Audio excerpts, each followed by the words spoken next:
जब उनको लेने के लिए आए हैं विश्वामित्र दशरथ के पास, तो विश्वामित्र से दशरथ ने पूछा कि आप तो इतने तेजस्वी राजा ऋषि हैं, थोड़ा सा जल लेकर छिड़केंगे तो राक्षसों का नाश हो जाएगा, आप मेरे बेटे को क्यों ले जाना चाहते हैं? विश्वामित्र ने कहा, मैं ऋषि हूं, मुझे क्रोध वर्जित है, मैं क्रोध नहीं कर सकता। तुम्हारा लड़का मर्यादा पुरुषोत्तम है। पुरुषोत्तम मतलब पुरुषों में उत्तम, देवताओं में उत्तम नहीं, पुरुषों में उत्तम। इसलिए मैं उसे ले जाता हूं ताकि वो जो मुझे कराना है वो कर सके। दशरथ में फिर भी मोह है, राम में मोह नहीं है। दशरथ 7 बार राम का नाम लेकर प्राण छोड़ गए। भाई आप ही ने तो वरदान लिया था, आप ही के आदेश पर लड़का बाहर गया है, खुद को कंसोल करो, खुद को कन्विंस करो। लेकिन नहीं, मानस कहती है कि राम राम कह राम, राम कह राम, राम कह राम। क्या हुआ उसके बाद? भूप गयो सुरधाम, राजा भगवान के यहां चला गया। और इसके बाद भी दशरथ का लोभ बना रहा अपने बेटे को लेकर।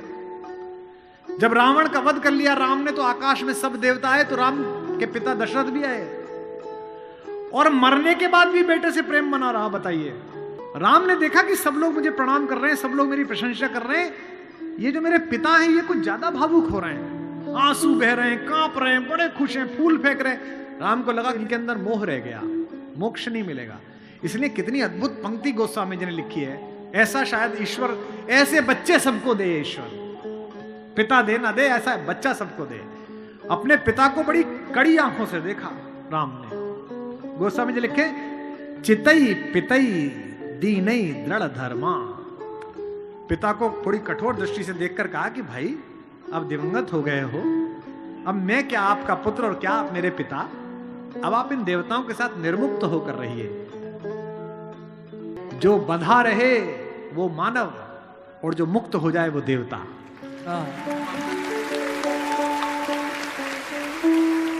इसीलिए राम चाहते हैं कि उनके पिता मुक्त हो जाएं।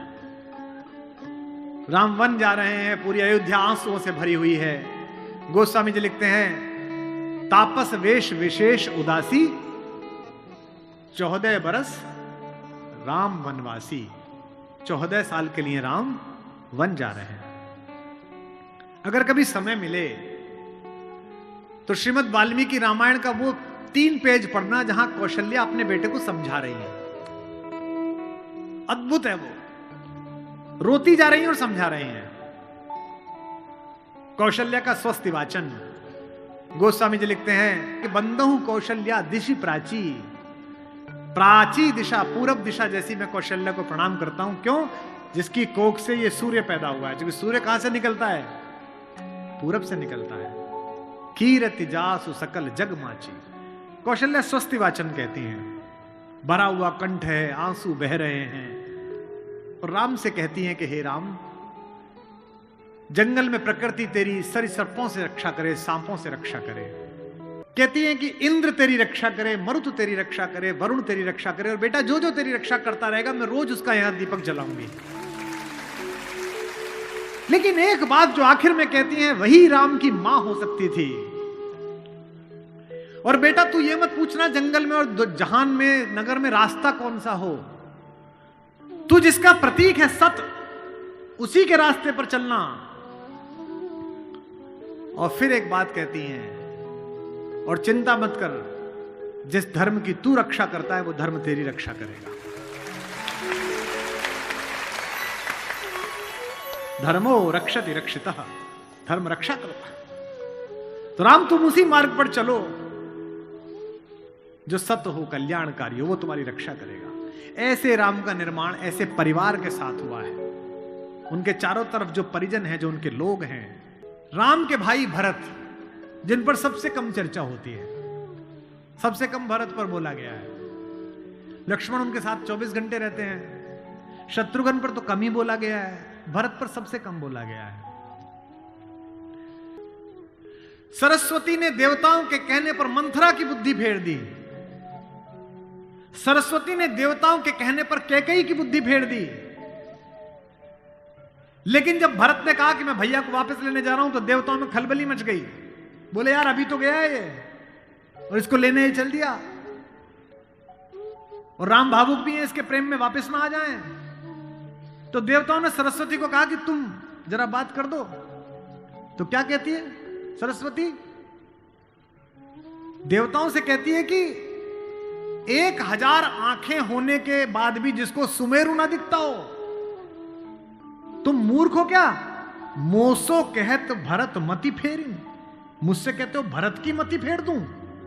दुनिया में किसी की भी बुद्धि भ्रष्ट कर सकती हूं, भरत की बुद्धि भ्रष्ट नहीं होती मेरे करने से।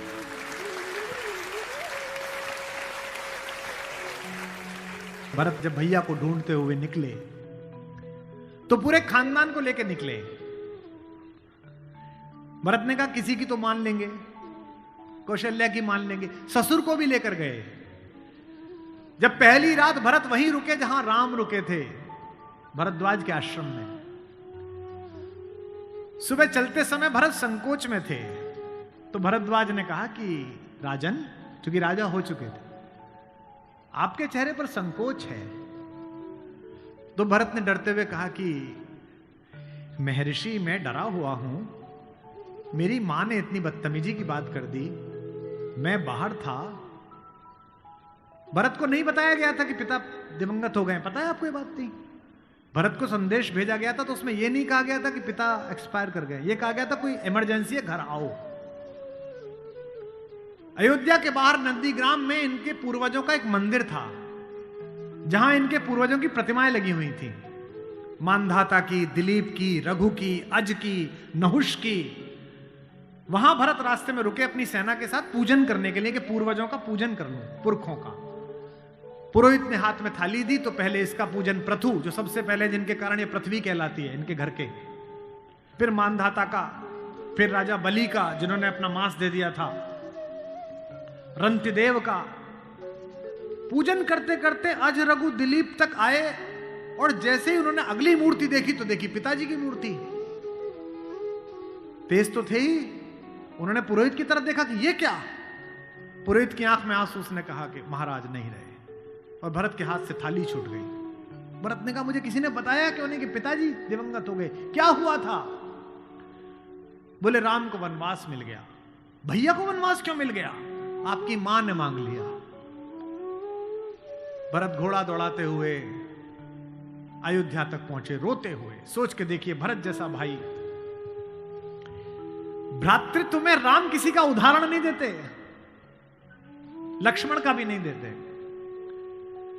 जब हनुमान को गले लगाते हैं तो ये नहीं कहते कि तुम लक्ष्मण जैसे भैया हो मेरे, तुम मोहि प्रिय ही भरत संभाई।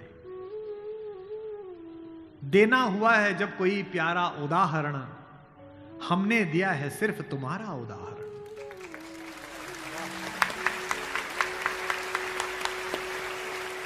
तो भरद्वाज से भरत ने पूछा कि भैया मुझे माफ तो कर देंगे ना, मैंने इतनी बड़ी गलती की, एक ऐसी गलती जो भरत ने की नहीं, उसके पश्चाताप में भरत, मां ने इतनी गलती की, मुझे माफ तो कर देंगे? भरद्वाज ने कहा हे राजन, मुझे पता नहीं कि तुम्हारे बड़े भाई तुम्हें कितना प्रेम करते हैं या नहीं, लेकिन जब वो यहां से जा रहे थे और सुबह के समय उन्होंने गंगा पार करने के लिए पुरोहित को बुलाकर स्वस्ति वाचन का मंत्र किया, तो बड़े खुश थे, प्रसन्न थे कि मैं वनवास पे जा रहा हूं, चेहरे पे मुस्कुराहट थी। लेकिन पुरोहित ने हाथ में जल दिया, और जैसे ही पुरोहित के मंत्रों के बीच में निकला कि जम्बू द्वीपे भरत खंडे, और जैसे ही भरत सुना, राम के हाथ से जल गिर गया और वो जमीन पर गिर पड़े और हाय भरत चिल्लाने लगे। इतना प्रेम तुम्हें राम करते हैं।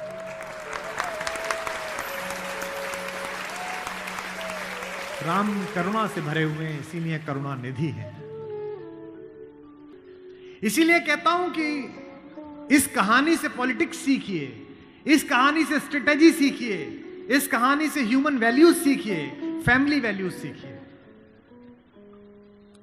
और जो राजनीति में लोग काम करते हैं, उनसे भी अनुरोध है कि सदा जनता की भावनाएं ही सत्य नहीं होती, इस देश का पहला लोकतंत्र का मानक गढ़ा राम ने, जिसने कहा कि जनता ही सदैव सत्य नहीं है, नीति सत्य है। मैं इसको सिद्ध करके बताऊंगा अब आपको। जब राम जंगल गए तो सब दुखी थे, सब परेशान थे, हर आदमी उन्हें लौटाना चाहता था। अगर राम उसी दिन लौट आते तो सब खुश हो जाते, लेकिन राम ने जनमत का सम्मान नहीं किया, नीति का सम्मान किया। जब पहली बार चित्रकूट पहुंचे तो वन देवी उनका स्वागत करने के लिए आई। वन देवी ने पूछा कि आप मेरे यहां विश्राम करने आए हैं, मैं आपके लिए क्या कर सकती हूं। तो राम ने क्या मांगा होगा सोचो। राम ने कहा कि हे वन देवी, बाकी सब ठीक है, निभा लेंगे, पर्णकुटी बना लेंगे, फल फूल खा लेंगे, जिस रास्ते से मैं आया हूं उसके कांटे हटा देना। वन देवी ने कहा कि आप तो आ चुके, अब कांटे हटाऊं ना हटाऊं इससे क्या। राम ने जो उत्तर दिया वो आपकी आंख भिगोने के लिए काफी है। राम ने कहा कि मेरी तो कोई दिक्कत नहीं है, मेरे पैर में कांटे लग गए, पर मुझे ढूंढता ढूंढता मेरा भाई भरत इसी रास्ते से आएगा, उसको कांटे नहीं चुभने चाहिए, कांटे हटा दे।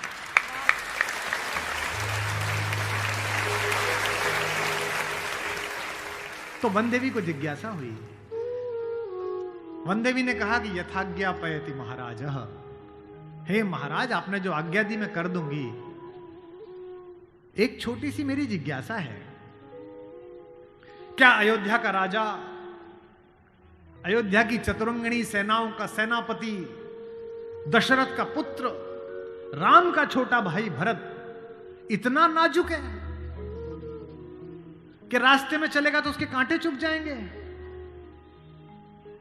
राम ने कहा नहीं, वो तो वज्र के समान है, उसकी छाती से टूटकर तो इंद्र का वज्र टूट जाता है, ये कांटे उसे परेशान नहीं करेंगे।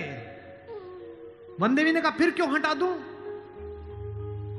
बोले परेशानी यह है कि जब उस रास्ते पर आएगा अगर एक कांटा भी चुभा तो उसका दिल यह सोचकर टूट जाएगा कि मेरे कारण मेरे भैया को इन कांटों को झेलना पड़ा है।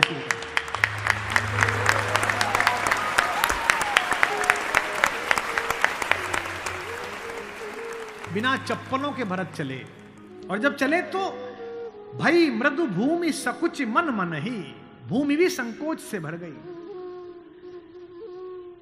कोमल चरण चलत बिनु पनहि, कोमल चरण चलत बिनु पनहि, भई मृदु भूमि सुकुचि मन मनि। इसका मतलब ये है कि भगवान स्वयं कष्ट सह सकते हैं, पर जो उन्हें प्रेम करता है वो कष्ट सहे ये उन्हें स्वीकार नहीं।